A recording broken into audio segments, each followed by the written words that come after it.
تاني أكبر مسجد في أسيوط، حكاية مسجد البقلي. لو معدي من أسيوط لازم عينيك تقع على المسجد الضخم ده، مسجد البقلي. واحد من أكبر وأجمل المساجد في المحافظة بمساحة حوالي 2000 متر مربع تقريبا. المسجد ده مش مجرد مسجد للصلاة بس، ده قصة خير واتحاد بين أهالي أسيوط اللي اجتمعوا واتبرعوا عشان يبنوه بأفضل شكل ممكن. تكلفة إنشاؤه تقريبا وصلت لأكتر من 37 مليون جنيه. جوه المسجد التصميم فخم جدا، بس أهم حاجة هتشدك هي النجفة العملاقة اللي في النص دي.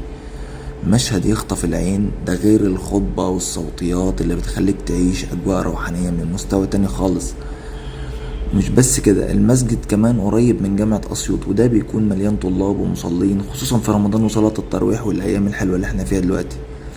لما بتكون الأجواء هناك حاجة تانية خالص، حاجة تالتة. مين فيكم يا قصيت زار المسجد ده قبل كده؟ ولو أول مرة تعرف عنه، شايفه أجمل مسجد في أسيوط ولا ممكن في مسجد تاني نفسه في الحلاوة؟ مستني رأيكم في الكومنتات. أسيبكم تنبسطوا بقى. إنما يعمر مساجد الله من آمن بالله واليوم الآخر وأقام الصلاة